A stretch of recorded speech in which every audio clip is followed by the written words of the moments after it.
that it's easy to figure you out. If I can have you now, then easy's what I'm about.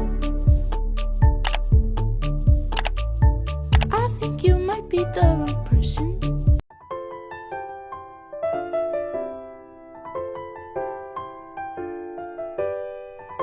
Assalamualaikum warahmatullahi wabarakatuh. Perkenalkan, nama saya Ayu Sulistiawati dengan NPM 20110600302 dari Fakultas Tarbiyah dan Keguruan Program Studi Pendidikan Biologi kelas M semester 3. Pada kesempatan kali ini, saya akan membuat media pembelajaran biologi pada jenjang SMA kelas 11.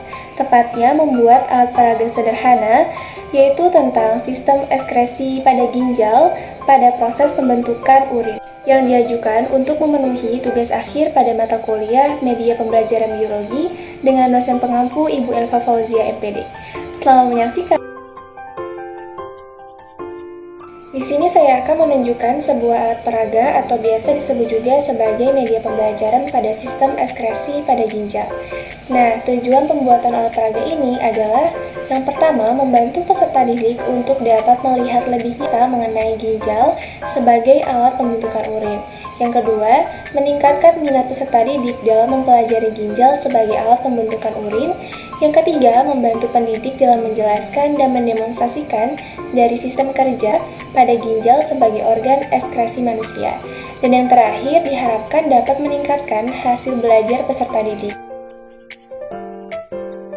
Berikut alat dan bahan yang diperlukan dalam membuat alat peraga. Kardus, kertas karton, lakban,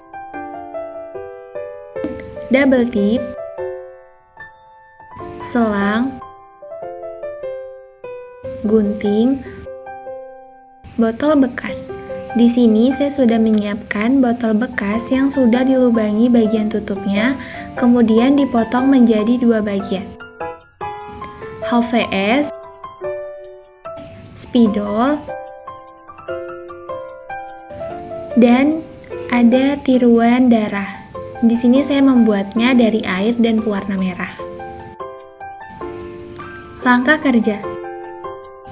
Siapkan kardus yang sudah dilapisi kertas karton. Selanjutnya, rekatkan botol bekas yang sudah dilubangi dengan selang. Susun selang menyerupai bentuk bagian-bagian nefron di atas karton atau yang dijadikan sebagai alas. Lalu rekatkan bagian dengan lakban.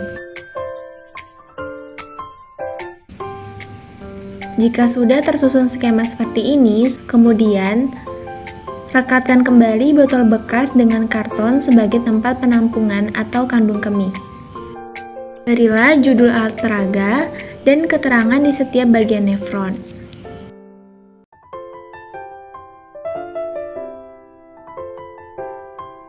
Nah, alat peraga sistem ekskresi ginjal sudah jadi dan siap untuk digunakan. Seperti itu teman-teman, proses pembuatan dari alat peraga tersebut. Sangat mudah dan sangat sederhana sekali, bukan?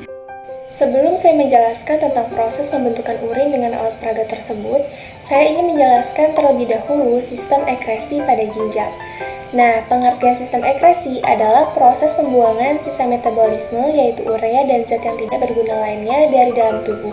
Sedangkan ekskresi merupakan proses yang dapat ditemui pada semua bentuk kehidupan.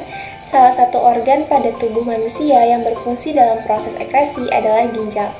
Ginjal merupakan organ yang berfungsi sebagai penyaring sisa metabolisme yang larut dalam darah. Nah, darah yang sudah disaring bersih akan dikembalikan ke jantung, sedangkan sisa proses penyaringan yang berupa urea atau bersifat racun akan dikeluarkan sebagai urin. Berikut merupakan alat peraga dari sistem ekskresi ginjal. Untuk mengetahui cara kerja dari alat peraga tersebut, langkah pertama, kita membuat cairan berwarna merah yang diibaratkan sebagai darah. Selanjutnya, masukkan cairan ke dalam saluran seperti nefron di atas. Cairan tersebut akan mengalir dari kapsul Bowman, glomerulus, tubulus contortus proximal, lengkung Henle, tubulus contortus distal, tubulus collectivus, dan sampai ke kandung kemih. Inilah dinamakan proses pembentukan urin.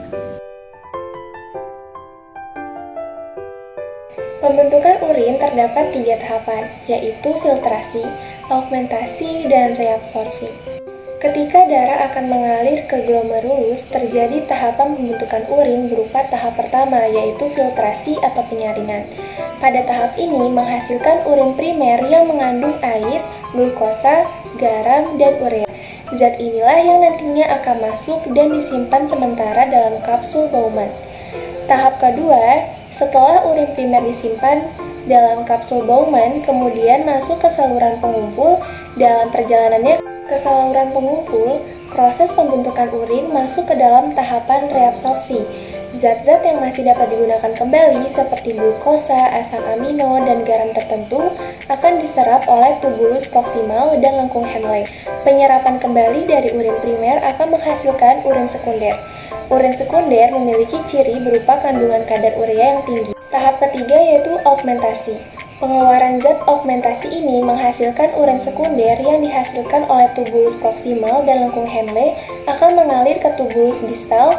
Urin sekunder akan melalui pembuluh kapiler darah untuk melepaskan zat-zat yang sudah tidak berguna bagi tubuh.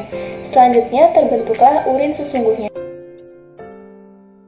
Baiklah, itu tadi merupakan tahapan-tahapan pembentukan urin di dalam ginjal.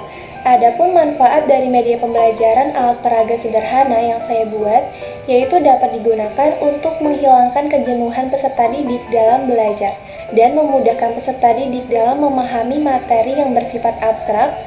Dengan menggunakan alat peraga pembelajaran ini, tentunya peserta didik akan lebih tertarik dengan materi pelajaran yang akan disampaikan para pendidik dan dapat menambahkan rasa penasaran karena peserta didik akan mendapatkan pengalaman belajar yang baru.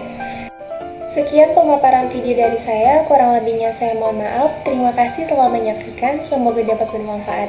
Saya akhiri, wassalamualaikum warahmatullahi wabarakatuh.